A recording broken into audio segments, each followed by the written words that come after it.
নমস্কাৰ এই মুহূৰ্তত দৰ্শকসকলক স্বাগতম জনাইছো আজিৰ খন্দিয়াৰ কেইবাটাও গুৰুত্বপূৰ্ণ খবৰ দিব বিচাৰিছো 2026 বিধানসভাত সত্যৰ জয় হ'ব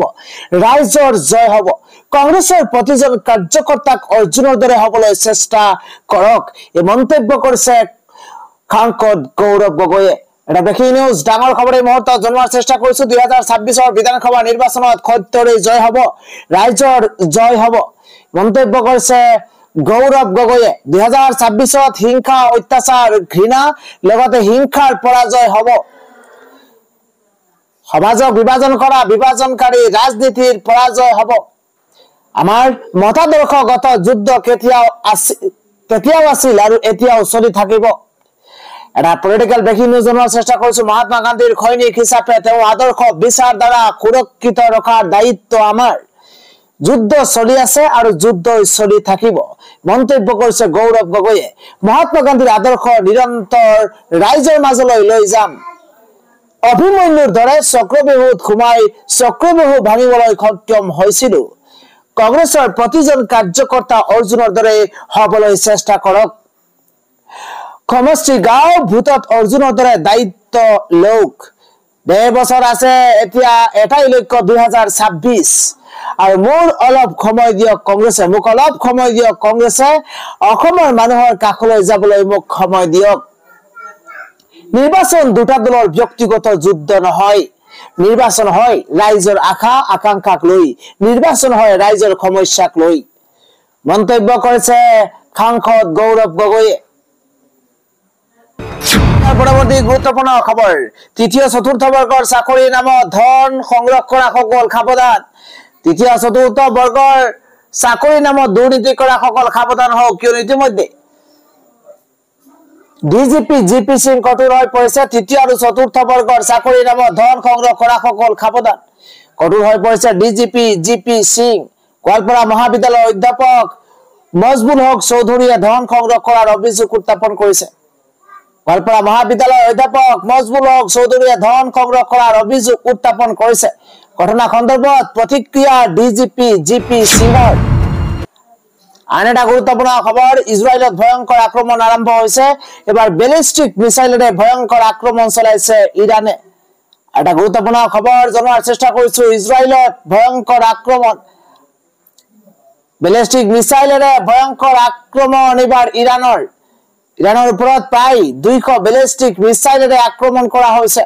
ইজৰাইলত থকা ভাৰতীয় লোকক সুৰক্ষিত স্থানলৈ যোৱাৰ পৰামৰ্শ দিয়া হৈছে ডাঙৰ খবৰ ব্ৰেকিং নিউজ জনোৱাৰ চেষ্টা কৰিছো ইতিমধ্যে ইজৰাইলত থকা ভাৰতীয় লোকক সুৰক্ষিত স্থানলৈ যোৱাৰ পৰামৰ্শ দিয়া হৈছে গুৰুত্বপূৰ্ণ খবৰ হৈছে এবাৰ 2026 নিৰ্বাচন হ'ব গান্ধী বনাম গডছেৰ যুঁজ মন্তব্য কৰিছে সাংসদ গৌৰৱ গগৈয়ে 2026 শেষ হ'ব সাম্প্ৰদায়িক বিষপাস্প বিয়পোৱাৰ যুঁজ অৰ্জুন হৈ কংগ্ৰেছত থাকিব বিচাৰিছে গৌৰৱ গগৈয়ে গান্ধী জয়ন্তীৰ দিনাই মন্তব্য কৰিছে সাংসদ গৰাকীয়ে সন্ধিয়াৰ পৰৱৰ্তী ডাঙৰ খবৰ হৈছে এবাৰ জনতালৈ কংগ্ৰেছৰ 17টাকৈ বৃহৎ গ্যাৰান্টি মহিলাৰ একাউণ্টত 2000 টকা দিব এবাৰ কংগ্ৰেছে কেৱল কিমানেই নহয় 3,50,000 টকা ঘৰ বনাবলৈ দিব কংগ্ৰেছে এটা গুৰুত্বপূৰ্ণ খবৰ জনতা 17টাকৈ বৃহৎ গ্যাৰান্টি দিছে কংগ্ৰেছে চৰকাৰ গঠন কৰাৰ পিছতে জনতাই লাভ কৰিব এই সুবিধা ঘৰ বনাবলৈ জনতাৰ একাউণ্টত দিব চৰকাৰে কংগ্ৰেছ চৰকাৰে 3,50,000 টকা কেৱল কিমানেই নহয় মহিলাৰ একাউণ্টত মাহেকত দিব 2,000 টকা বৃদ্ধ লগতে বিধৱা দিব্যাংগই লাভ কৰিব 6,000 টকাৰ পেঞ্চন 300 ইউনিট লৈকে বিনামূলীয়া বিদ্যুৎ পাব মাত্ৰ 500 টকাতে দিয়া হ'ব গেছ সিলিন্ডাৰ কংগ্ৰেছে প্ৰতিশ্ৰুতি প্ৰদান কৰিছে আৰু এবছৰত 2 লাখ নিবনুৱা যুৱক যুৱতীক দিব চাকৰি 25 লাখ টকা লৈকে বিনামূলীয়া চিকিৎসাৰ গ্যাৰান্টি দিছে কংগ্ৰেছে অত্যন্ত জৰুৰী খবৰ 25 লাখ টকা লৈকে বিনামূলীয়া চিকিৎসাৰ গ্যাৰান্টি দিছে কংগ্ৰেছে পৰৱৰ্তী আন এটা গুৰুত্বপূৰ্ণ খবৰ এফালে হালাল সামগ্ৰীক লৈ বিতৰ্ক আৰম্ভ হৈছে আৰু আনফালে ভাৰতে 15খন ৰাষ্ট্ৰলৈ প্ৰেৰণ কৰিব হালাল মাংস হালাল সামগ্ৰীক লৈ বিতৰ্ক চলাৰ মাজতে ভাৰতে প্ৰেৰণ কৰিব হালাল সামগ্ৰী অত্যন্ত গুৰুত্বপূৰ্ণ খবৰ 15খন ৰাষ্ট্ৰলৈ হালাল সামগ্ৰী প্ৰেৰণ কৰিব ভাৰতে কেন্দ্ৰীয় চৰকাৰে হালাল সামগ্ৰী প্ৰেৰণৰ বাবে লৈছে ডাঙৰ সিদ্ধান্ত এটা গুৰুত্বপূৰ্ণ খবৰ ভাৰত চৰকাৰে তাৰ বাবে বান্ধি দিছে ডাঙৰ চৰ্ত অহা 16 অক্টোবৰৰ পৰা হালাল মাংস আন ৰাষ্ট্ৰলৈ প্ৰেৰণ কৰিব ভাৰতে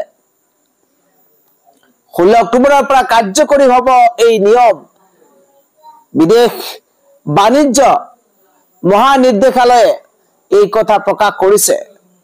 নিৰ্দিষ্ট হালাল মাংস আৰু মাংস উৎপাদনকাৰীসকলক প্ৰদান কৰিব চাৰ্টিফিকেট নিৰ্দিষ্ট হালাল মাংস প্ৰেৰণৰ বাবে দিয়া হৈছে অনুমতি গুণগত মানদণ্ডৰ পেকেটিং কৰি প্ৰেৰণ কৰিব লাগিব হালাল মাংস আইটা খবৰ হিংসা জৰ্জৰিত মণিপুৰক শান্ত কৰাত ব্যৰ্থ হৈ পৰিছে মোদী আৰু ব্যৰ্থ মোদীৰ মুখত এতিয়া অহিংসাৰ বাৰ্তা আজি গান্ধী জয়ন্তী উদযাপনত প্ৰধানমন্ত্ৰী নৰেন্দ্ৰ মোদী আজি অহিংসা পথ প্ৰদৰ্শক জাতিৰ পিতা মহাত্মা গান্ধীৰ জন্ম জয়ন্তী এই বিশেষ দিনটোত প্ৰধানমন্ত্ৰী নৰেন্দ্ৰ মোদীয়ে গান্ধীজীক শ্ৰদ্ধাঞ্জলি জ্ঞাপন কৰে প্ৰধানমন্ত্ৰীয়ে নতুন দিল্লীত ৰাজঘাট স্থিত মহাত্মা গান্ধীৰ সমাধিস্থল পৰিদৰ্শন কৰি মাল্যাৰ্পণ কৰে নৰেন্দ্ৰ মোদীয়ে জাতিৰ পিতাগৰাকীক শ্ৰদ্ধাঞ্জলি জনাই প্ৰধানমন্ত্ৰী গৰাকীয়ে নিজৰ এক চেনেলত লিখিছে সকলো দেশবাসীৰ পৰা সন্মানীয় বাপুক জন্ম জয়ন্তীৰ নমস্কাৰ তেওঁৰ জীৱন আৰু সত্য সম্প্ৰীতি আৰু ক্ষমতাৰ ওপৰত ভিত্তি কৰি গঢ়ি তোলা আদৰ্শ দেশবাসীৰ বাবে সদায় প্ৰেৰণা হৈ থাকিব সন্ধিয়াৰ আন এটা গুৰুত্বপূৰ্ণ খবৰ নৱৰাত্ৰি 9 দিনৰ বাবে নিষিদ্ধ কৰা হৈছে খুৰা আৰু মাংস যোগী আদিত্যনাথ চৰকাৰে বৃহৎ সিদ্ধান্ত গ্ৰহণ কৰিছে নৱৰাত্ৰিত খাব নোৱাৰিব মাংস অত্যন্ত গুৰুত্বপূৰ্ণ খবৰ পান কৰিব নোৱাৰিব কোনো নিচা জাতীয় খুৰা সেৱনত নিষেধাজ্ঞা প্ৰদান কৰা হৈছে 3 অক্টোবৰৰ পৰা 11 অক্টোবৰলৈ বিক্ৰীত নিষেধাজ্ঞা আৰোপ কৰা হৈছে নিষেধাজ্ঞা অমান্য কৰিলে ভৰিব লাগিব জৰিমনা সীমিত সময়ৰ বাবে খোলা থাকিব ওয়াইন শ্বপ সমগ্ৰ অযোধ্যাতে বন্ধ থাকিব মাংসৰ দোকান উত্তৰ প্ৰদেশৰ যোগী চৰকাৰে গ্ৰহণ কৰিছে বৃহৎ সিদ্ধান্ত এটা গুৰুত্বপূৰ্ণ খবৰ উত্তৰ প্ৰদেশৰ যোগী চৰকাৰে এই বৃহৎ সিদ্ধান্ত গ্ৰহণ কৰিছে আন এক গুৰুত্বপূৰ্ণ খবৰ হৈছে দেশত ভয়ংকৰ হেলিকপ্টাৰ দুৰ্ঘটনা সংঘটিত হৈছে আৰু ভয়ংকৰ হেলিকপ্টাৰ দুৰ্ঘটনাত তিতাতে 3 গৰাকী লোকে প্ৰাণ হেৰুৱাইছে এটা ব্ৰেকিং নিউজ ডাঙৰ খবৰ জনোৱাৰ চেষ্টা কৰিছো মহালয়াৰ পুৱাতেই দেশত ভয়ংকৰ হেলিকপ্টাৰ দুৰ্ঘটনা সংঘটিত হৈছে যি ভয়ংকৰ দুৰ্ঘটনাত 3 গৰাকীকৈ লোকে প্ৰাণ হেৰুৱাইছে পুৱা 7:10 সংঘটিত হৈছে ভয়ংকৰ হেলিকপ্টাৰ দুৰ্ঘটনা হৈছে পুনেৰ বাপধন অঞ্চলত আৰু তাৰ পিছতে লাগিছে হুৱা দুৱা 3 গৰাকীকৈ লোকে কৰিন মৃত্যু খাবৰি লৈছে 7:10 সংঘটিত হৈছে এই ভয়ংকৰ হেলিকপ্টাৰ দুৰ্ঘটনা